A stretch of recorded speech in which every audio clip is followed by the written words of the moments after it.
جب میری شادی ہوئی تو میں دلہن بنی کمرے میں بیٹھی تھی۔ میرے شوہر کمرے میں آتے ہی زور زور سے رونے لگے۔ مجھے بڑی حیرت ہوئی کہ سب لڑکے اس رات کا بے صبری سے انتظار کرتے ہیں اور یہ رونے لگ رہا ہے، تو میں نے اپنا گھونگھٹ ہٹایا اور اپنے شوہر کو لٹایا اور اس کے سینے پر سر رکھ کر لیٹ گئی اور کہا کہ اس لمحے کے لیے میں ایک مدت تڑپی ہوں اور تم ہو کہ رونے لگ رہے ہو، کیا ہو گیا ہے؟ پھر وہ کہنے لگا، صبح کے 9 بج رہے تھے اور سورج کی کرنیں میرے کمرے میں بکھرے ہوئے شادی کے جوڑوں پر پڑ رہی تھی۔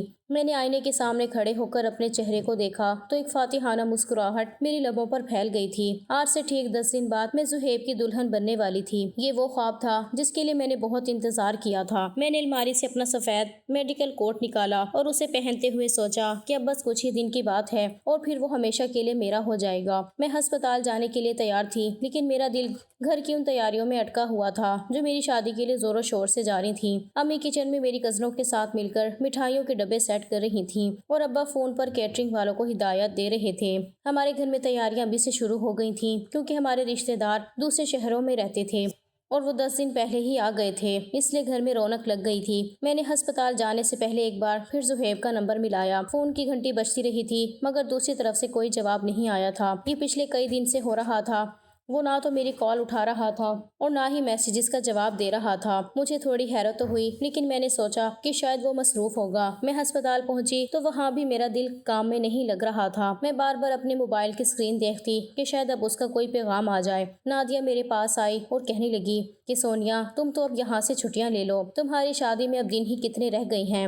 میں نے ہنس کر کہا کہ بس نادیہ، آج آخری دن ہے، اس کے بعد تو میں صرف اپنی زندگی کی نئی شروعات کے بارے میں سوچوں گی۔ ہم دونوں کینٹین میں بیٹھی تھیں جب میں نے نادیہ سے کہا کہ تمہیں پتہ ہے نادیہ، میں نے زہیب کو پانے کے لیے کتنا انتظار کیا ہے۔ وہ غیر ہیں، ہمارے رشتے دار نہیں ہیں، اس لیے ابا کو منانا کتنا مشکل تھا، لیکن اب فائنلی وہ میرا ہونے والا ہے۔ نادیہ مجھے دیکھ کر مسکرائی، لیکن میرے اندر ایک عجیب سی بے چینی تھی جو میں کسی کو بتا نہیں پا رہی تھی۔ زہیب کی خاموشی مجھے اندر ہی اندر کھا رہی تھی۔ شام کو جب میں گھر واپس آئی تو آج میرے سسرال والوں نے آنا تھا۔ زہیب کی امی اور بہنیں میرے لیے بری لے کر آ رہی تھیں۔ گھر میں ایک ہنگامہ برپا تھا، ہر طرف چمکتے ہوئے کپڑوں کا ڈھیر تھا۔ میں نے بہت پیارا گلابی رنگ کا سوٹ پہنا اور ہلکا سا میک اپ بھی کر لیا تھا۔ میں چاہتی تھی کہ جب زہیب مجھے دیکھے تو اس کی تمام پریشانیاں ختم ہو جائیں۔ کچھ ہی دیر میں ان کی گاڑی ہمارے پورچ میں آ کر رکی تو میں کھڑکی کے پردے کی اور سے باہر دیکھنے لگی تھی۔ زہیب گاڑی سے اترا تو اس کے چلنے کے انداز میں وہ پہلی جیسی پھرتی نہیں تھی۔ اس نے سفید رنگ کا کرتا پہنا ہوا تھا جس میں وہ بہت ہینڈسم لگ رہا تھا، مگر اس کا چہرہ بالکل اسپاٹ تھا۔ اس نے ایک بار بھی اوپر کی طرف نہیں دیکھا تھا جہاں میں کھڑی اس کا انتظار کر رہی تھی۔ وہ سیدھا ڈرائنگ روم میں چلا گیا تھا۔ تھوڑی دیر بعد جب امی نے مجھے نیچے بلایا تو میرا دل زور زور سے دھڑک رہا تھا۔ میں نے ٹرے سنبھالی اور ڈرائنگ روم میں داخل ہو گئی۔ سب لوگ بہت خوش تھے، باتیں کر رہے تھے، ہنس رہے تھے،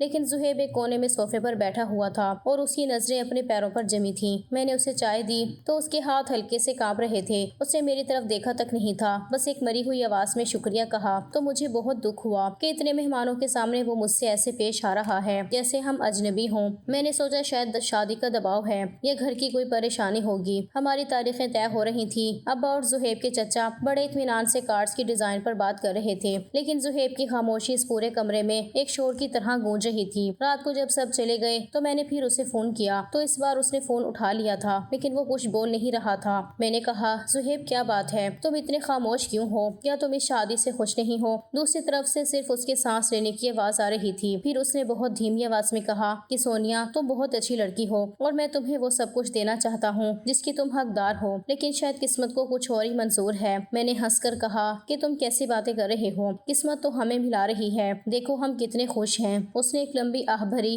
اور کہا کہ کاش میں تمہیں بتا سکتا کہ میں کس کرب سے گزر رہا ہوں، اور پھر اس نے فون کاٹ دیا۔ میں وہیں بستر پر بیٹھ گئی تھی اور سوچنے لگی تھی کہ یہ وہ زہیب تو نہیں ہے جسے میں نے پسند کیا تھا۔ اس کی یہ خاموشی میرے ذہن میں کئی سوال کھڑے کر رہی تھی۔ اگلے چند دن شاپنگ میں گزر گئے تھے۔ میں اپنے لہنگے کے لیے ڈیزائنر کے پاس گئی تو وہاں بھی میری نظریں بار بار موبائل پر جا رہی تھیں۔ میں اسے اپنی پسند کی چیزوں کی تصویریں بھیجتی تھی، لیکن وہاں سے صرف ایک لفظ کا جواب آتا تھا یا پھر وہ بھی نہیں۔ میری کزنز مجھے چھیڑتی تھیں کہ دلہن میاں تو ابھی سے نخرے دکھانے لگی ہیں، مگر میں جانتی تھی کہ بات کچھ اور ہے، لیکن میں یہ نہیں جانتی تھی کہ بات ہے کیا۔ ایک دن میں نے اسے ہسپتال آنے کو کہا کہ ہمیں کچھ ضروری ٹیسٹ کروانے ہیں جو شادی سے پہلے ضروری ہوتے ہیں۔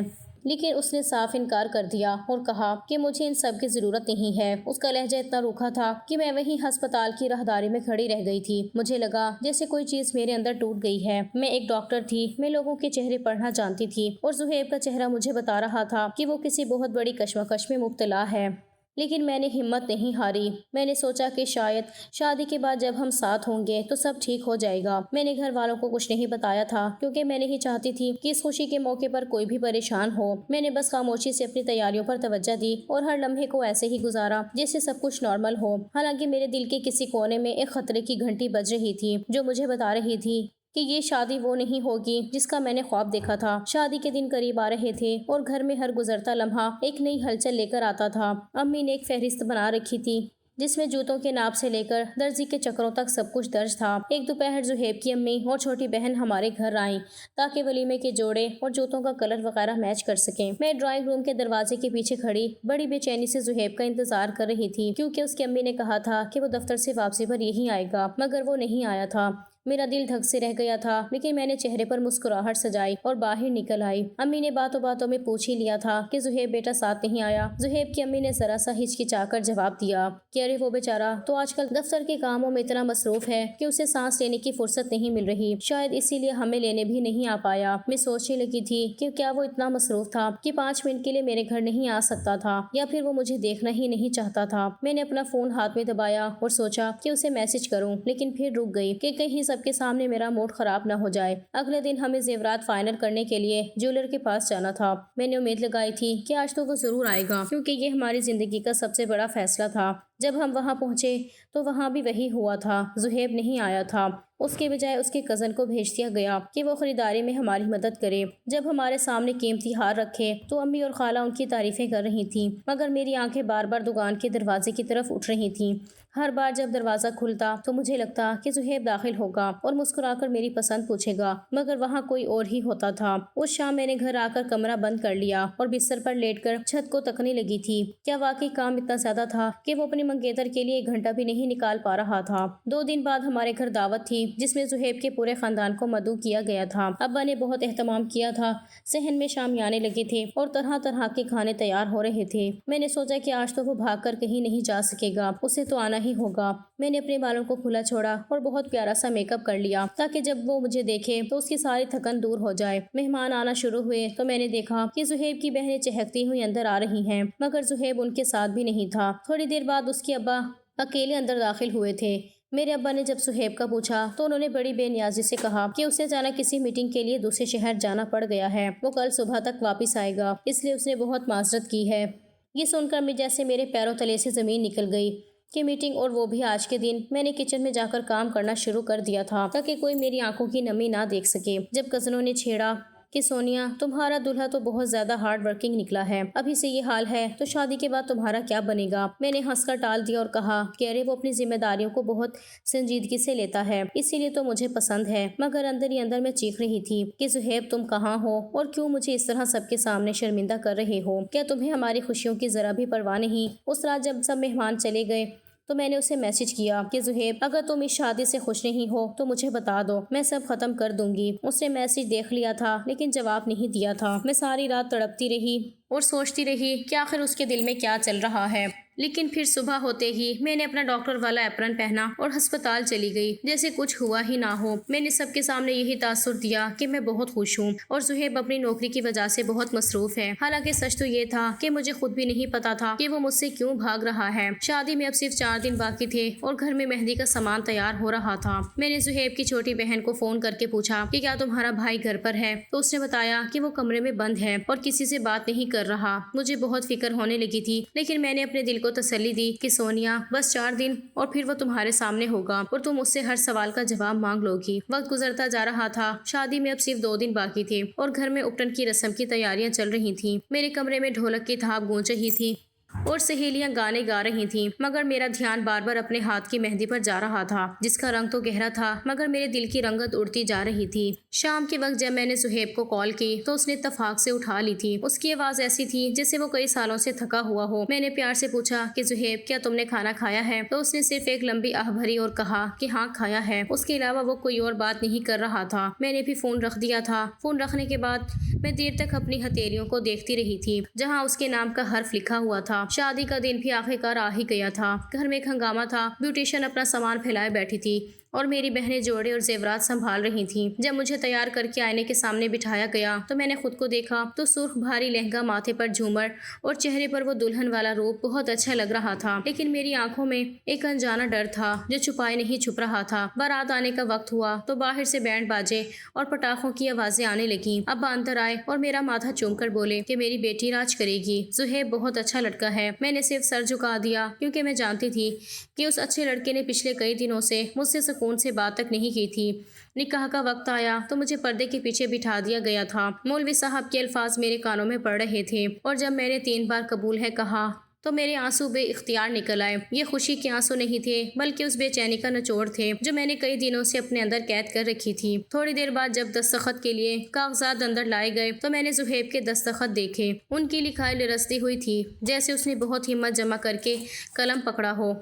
رخصتی کا لمحہ بہت تکلیف دہ تھا۔ ابا اور بھائی سے لپٹ کر میں خوب روئی اور پھر سہیب کے ساتھ گاڑی میں بیٹھ گئی۔ گاڑی میں بیٹھے ہوئے میں نے ایک بار اس کی طرف دیکھا تو اس نے اپنی نظریں کھڑکی سے باہر جما رکھی تھیں۔ میں نے اس کا ہاتھ پکڑنا چاہا تو اس نے اپنا ہاتھ کھینچ کر گاڑی کے دروازے کے ہینڈل پر رکھ لیا۔ پورے راستے اس نے مجھ سے ایک لفظ بھی نہیں کہا تھا۔ جب ہم اس کے گھر پہنچے تو وہاں بھی رسموں کا ایک طویل سلسلہ شروع ہو گیا تھا۔ اس کی بہنیں مجھے چھیڑ رہی تھیں اور اس کی امی مجھے دعائیں دے رہی تھیں، مگر سہیب ان سب کے درمیان ایک اجنبی کی طرح کھڑا رہا تھا۔ آخرکار وہ وقت آ گیا جب مجھے اس کے کمرے میں پہنچا دیا گیا تھا۔ کمرہ گلابوں کی خوشبو سے مہک رہا تھا اور بیڈ پر پھول بکھرے ہوئے تھے۔ میں گھونگھٹ نکالے بیٹھی اپنی دھڑکنوں کو سن رہی تھی۔ تھوڑی دیر بعد دروازہ کھلا اور اس کے قدموں کی چاپ میرے قریب آ کر رک گئی۔ میں نے سوچا کہ اب وہ مجھ سے بات کرے گا، اب وہ بتائے گا کہ وہ کیوں خاموش تھا، لیکن وہ بیڈ پر بیٹھنے کی بجائے صوفے پر گر گیا اور زور زور سے رونے لگا۔ اس کے رونے کی آواز اتنی دردناک تھی کہ میرا پورا وجود کانپ اٹھا تھا۔ میں نے اپنا گھونگھٹ اٹھایا اور اس کے قریب جا کر اس کے کندھے پر ہاتھ رکھا۔ وہ بچوں کی طرح سسکیاں لے رہا تھا۔ میں نے اسے سہارا دے کر بیڈ پر لٹایا اور خود اس کے سینے پر سر رکھ کر لیٹ گئی اور دھیمی آواز میں کہا کہ سہیب، اس لمحے کے لیے میں ایک مدت تڑپی ہوں اور تم ہو کے رونے لگے ہو۔ کیا ہو گیا ہے تمہیں؟ آخر کیا بات ہے جو تم بتا نہیں رہے؟ وہ تھوڑی دیر خاموش رہا اور پھر ہچکیاں لیتے ہوئے کہنے لگا کہ سونیا، میں نے تمہارے ساتھ بہت بڑی زیادتی کر دی ہے۔ مجھے تم سے شادی نہیں کرنی چاہیے تھی کیونکہ میرے پاس تمہیں دینے کے لیے صرف دکھ اور اداسی ہے۔ میں ایک لا علاج بیماری کا شکار ہوں اور میرے پاس وقت بہت کم ہے۔ سہیب کے ان الفاظ نے جیسے میرے پاؤں تلے سے زمین نکال دی تھی۔ لا علاج بیماری، میرا دماغ ایک لمحے کے لیے شل ہو گیا تھا، مگر میرے اندر کی ڈاکٹر اور اس سے بھی بڑھ کر وہ سونیا جو اس دن کے لیے برسوں تڑپی تھی فوراً بیدار ہو گئی تھی۔ میں نے اس کے لرزتے ہوئے ہاتھوں کو اپنے گرم ہاتھوں میں تھاما اور اس کی آنکھوں میں جھانک کر دیکھا۔ سہیب، تم پاگل تو نہیں ہو گئے؟ میں نے ایک مضبوط آواز میں کہا، حالانکہ میرا اپنا دل ڈوب رہا تھا۔ یہ سب جھوٹ ہے سہیب، سراسر جھوٹ۔ تم بھول رہے ہو کہ تمہاری بیوی خود ایک ڈاکٹر ہے اور میں نے پچھلے کئی سال ہسپتالوں کی راہداریوں میں گزارے ہیں۔ یہ ڈاکٹرز، یہ لیبارٹریز، یہ سب کبھی کبھی اتنی بڑی غلطی کر دیتے ہیں کہ ایک ہنستے بستے انسان کو زندہ درگور کر دیتی ہیں۔ میں اسے سمجھانے لگی تھی۔ میرا لہجہ اتنا پختہ تھا کہ شاید کوئی عام انسان ہوتا تو اپنی بیماری بھول جاتا۔ میں نے اسے بتایا کہ کیسے میڈیکل سائنس میں اکثر رپورٹس بدل جاتی ہیں، کیسے خون کے نمونوں میں ملاوٹ ہو جاتی ہے یا مشینری کی خرابی ایک صحت مند انسان کو مریض بنا دیتی ہے۔ میں نے اس کے ماتھے پر آئے پسینے کو اپنے دوپٹے سے صاف کیا اور بہت پیار سے اس کے سینے پر سر رکھ دیا۔ دیکھو سہیب، تمہارا دل کتنی زور سے دھڑک رہا ہے۔ یہ دھڑکن کسی مرتے ہوئے انسان کی نہیں ہو سکتی۔ یہ زندگی کی علامت ہے۔ تم صرف اس خوف کے زیر اثر ہو جو ان رپورٹوں نے تمہارے اندر پیدا کر دیا ہے۔ میں تمہیں کہیں نہیں جانے دوں گی۔ میں خود تمہارے سارے ٹیسٹ دوبارہ کرواؤں گی اور تم دیکھنا کہ سب کچھ نارمل نکلے گا۔ لیکن میرے اپنے ذہن میں ایک عجیب سی کشمکش چل رہی تھی۔ میں جب اس کے چہرے کی زردی اور آنکھوں میں موت کا سایہ دیکھتی تو مجھے محسوس ہوتا کہ یہ ڈر کتنا حقیقی ہے۔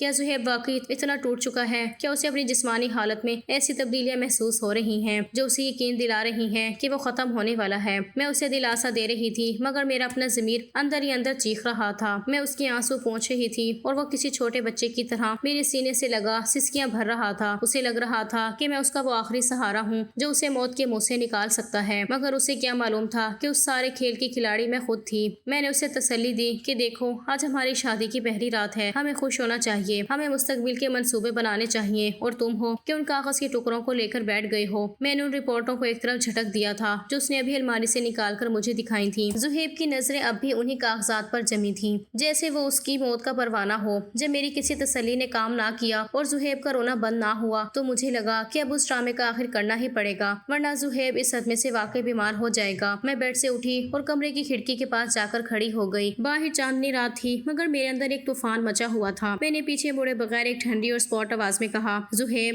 تم جن رپورٹوں کو دیکھ کر رو رہے ہو وہ تمہاری ہیں ہی نہیں۔ کمرے میں اچانک ایسی خاموشی چھا گئی کہ مجھے اپنی سانسوں کی آواز بھی سنائی دینے لگی تھی۔ زہیب نے سسکیاں روک کر حیرت سے میری طرف دیکھا۔ میں نے مڑ کر اس کی آنکھوں میں دیکھا تو میری آنکھوں میں اب وہ پیار نہیں تھا بلکہ ایک دکھ تھا۔ زہیب، میں نے یہ سب خود کیا ہے۔ وہ رپورٹ جو تمہارے پاس ہے وہ ہسپتال کے ایک ایسے مریض کی ہے جس کا نام اتفاق سے تم سے ملتا جلتا تھا اور جو پچھلے ہفتے دم توڑ گیا تھا۔ میں نے ڈاکٹر اسلم سے کہہ کر اس پر تمہارا شناختی کارڈ نمبر اور مکمل تفصیلات درج کروا دی تھی۔ یہ سب سن کر زہیب کے چہرے پر جو تاثرات ابھرے تھے میں انہیں کبھی نہیں بھول سکتی تھی۔ وہ جیسے پتھر کا ہو گیا تھا۔ میں نے تفصیل بتانا شروع کیا کہ کیسے میں نے اسے پہلی مرتبہ اس کی منگیتر کے ساتھ اسے ہسپتال میں دیکھ کر پسند کر لیا تھا اور سوچ لیا تھا کہ میں اپنی زندگی اس کے ساتھ ہی گزاروں گی۔ وہ لڑکی صرف تمہارے رتبے کی دیوانی تھی کیونکہ تمہاری بیماری کا سن کر اس نے تمہیں وہیں چھوڑ دیا تھا۔ وہ تمہارے مشکل وقت میں ساتھ دینے والی نہیں تھی۔ میں تمہیں اس سے بچانا چاہتی تھی اور تمہیں اپنا بنانا چاہتی تھی۔ میں نے یہ سب محبت میں کیا زہیب۔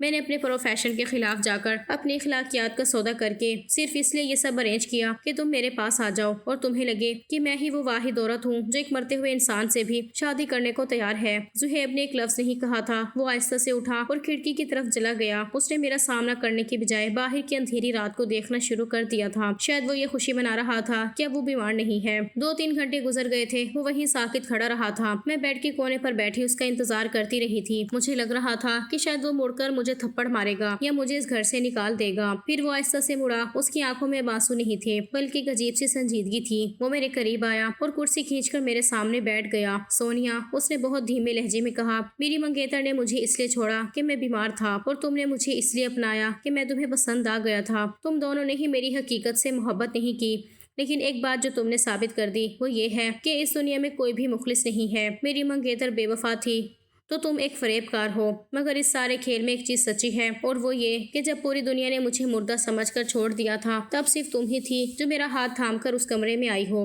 تم نے یہ سب غلط کیا، بہت غلط کیا، لیکن تمہاری اس خود غرضی نے مجھے یہ احساس دلا دیا کہ اب میرا ٹھکانہ صرف تم ہی ہو۔ میں تمہیں معاف تو نہیں کر سکتا لیکن میں اب تمہارے بغیر رہ بھی نہیں سکتا، کیونکہ مجھے اب سچ سے ڈر لگتا ہے کہ اگر میں واقعی کبھی بیمار ہو گیا تو تمہارے سوا کوئی اور میرا ساتھ نہیں ہوگا، کیونکہ میری منگیتر تو مجھے بیماری میں چھوڑ کر چلی گئی تھی۔ وہ واپس بیڈ پر آ گیا تھا اور ہم دونوں کے درمیان وہ خاموشی چھا گئی تھی جو کسی بھی طوفان سے زیادہ ہولناک تھی، مگر اس میں ایک عجیب سا سمجھوتا بھی تھا۔ ولیمے کی صبح میرے لیے کسی قیامت سے کم نہیں تھی۔ رات بھر کی اس ہولناک گفتگو کے بعد میں نے سوچا تھا کہ شاید زہیب صبح مجھ سے بات نہیں کرے گا یا شاید وہ یہ شادی توڑنے کا اعلان کر دے گا، مگر جب میں نے بوجھل آنکھوں سے اسے دیکھا تو وہ خاموشی سے تیار ہو رہا تھا۔ اس کے چہرے پر ایک عجیب سا سکون تھا، وہ سکون جو کسی بڑے طوفان کے گزر جانے کے بعد سمندر پر چھا جاتا ہے۔ پھر اس نے میرا ہاتھ پکڑ کر کہا کہ بس، میں نے ساری رات لگا کر یہی سوچا ہے کہ میں تمہیں قبول کر لوں گا کیونکہ تم سے زیادہ مجھے کوئی نہیں چاہ سکتا۔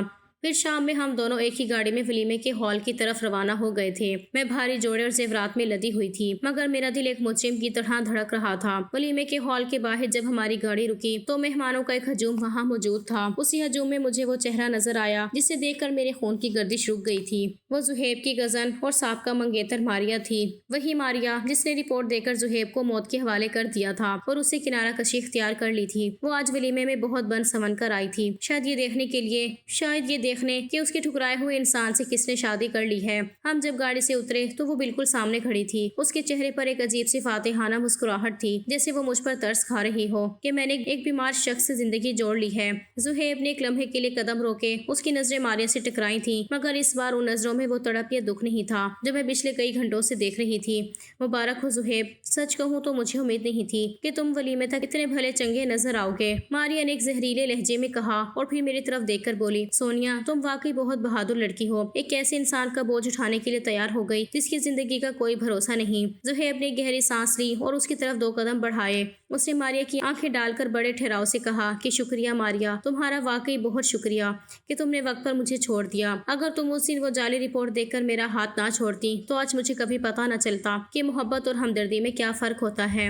مجھے تمہاری اوقات کا پتہ اس دن چل گیا تھا جب تم نے ہسپتال کی راہداری میں مجھے تنہا چھوڑا تھا۔ ماریا کا چہرہ ایک دم سفید پڑ گیا تھا۔ تمہارا مطلب ہے کہ تم بیمار نہیں ہو؟ اس نے ہکلا کر پوچھا تو زہیب نے مسکرا کر میرا ہاتھ تھاما۔ یہ پہلی بار تھا کہ اس نے سب کے سامنے میرا ہاتھ اتنی مضبوطی سے پکڑا تھا۔ بیماری جسم کو لگتی ہے ماریا، اور اس کا علاج ڈاکٹر کر لیتی ہیں، مگر جس کی روح بیمار ہو اس کا کوئی علاج نہیں ہوتا۔ تم نے مجھے مرتا ہوا سمجھ کر چھوڑا، مگر سونیا نے مجھے پانے کے لیے وہ کیا جو وہ خود بھی کر کے بہت اذیت میں رہی ہے۔ آج میں مکمل طور پر صحت مند ہوں، اور یہ رپورٹس، یہ ہسپتال، یہ سب اب میرے لیے کوئی معنی نہیں رکھتے، کیونکہ مجھے وہ انسان مل گیا ہے جو میری سانسوں کے ختم ہونے تک میرا ساتھ دینے کا حوصلہ رکھتا ہے۔ ماریا شرمندگی سے نظریں جھکا کر وہاں سے ہٹ گئی تھی، جیسے اس کے پاس کہنے کو کچھ باقی نہ رہا ہو۔ زہیب مجھے لے کر ہال کے اندر داخل ہو گیا تھا۔ پورے ولیمے کے دوران وہ میرا ہاتھ تھامے رہا تھا۔ لوگ ہمیں دیکھ کر مسکرا رہے تھے، دعائیں دے رہے تھے، مگر صرف میں جانتی تھی کہ اس مسکراہٹ اور اس ہاتھ کی گرفت کے پیچھے کتنا بڑا بوجھ چھپا ہوا ہے۔ رات کو جب ہم واپس اپنے کمرے میں آئے تو زہیب نے کھڑکی کے پاس کھڑے ہو کر باہر چاند کو دیکھا اور پھر میری طرف مڑ گیا۔ سونیا، تم نے جو کیا وہ ایک جرم تھا، ایک ڈاکٹر کے طور پر بھی اور ایک انسان کے طور پر بھی۔ تم نے مجھے جس اذیت سے گزارا ہے اس کی تلافی شاید پوری زندگی نہ ہو سکے، لیکن آج ماریا کے سامنے جب تم نے میرا ساتھ دیا تو مجھے احساس ہوا کہ تم نے یہ سب صرف مجھے پانے کے جنون میں کیا تھا۔ میں نے سر جھکا لیا تھا، میری آنکھوں سے آنسو بہہ رہے تھے۔ زہیب، میں جانتی ہوں میں نے غلط کیا، میں نے تمہارے جذبات سے کھیلا، لیکن میں تمہیں کھونا نہیں چاہتی تھی۔ زہیب میرے قریب آیا اور میرا تھوڑی سے سر اٹھا کر میری آنکھوں میں دیکھا۔ میں تمہیں معاف نہیں کر رہا سونیا، لیکن میں تمہیں ایک موقع دے رہا ہوں۔ ہم اس رشتے کو اس جھوٹ کے ڈھیر سے نکال کر سچائی کی زمین پر دوبارہ کھڑا کریں گے۔ مجھے وقت لگے گا تمہارا اعتبار کرنے میں، مگر شاید تمہاری یہ محبت ہی میری تقدیر تھی جو مجھے ایک بے وفا سے بچا کر یہاں لے آئی ہے۔ اس رات کمرے میں پھولوں کی مہک اب گھٹن نہیں دے رہی تھی۔ سچ کا زہر ہم دونوں ہی پی چکے تھے، لیکن اب اس زہر کے بعد جو زندگی شروع ہونی تھی وہ تلخ ضرور تھی، مگر اس میں کسی تیسرے کے لیے کوئی جگہ نہیں تھی۔ میں نے زہیب کے شانے پر سر رکھا اور محسوس کیا کہ زندگی ہمیشہ ویسی نہیں ہوتی جیسی ہم سوچتے ہیں۔ کبھی کبھی ہمیں اپنی خوشی کی قیمت اپنے ضمیر کو بیچ کر چکانی پڑتی ہے، اور میں نے وہ قیمت چکا دی تھی۔ بے شک میں نے غلط کیا تھا اور اس کا بوجھ میں نے اب ساری زندگی اٹھانا تھا۔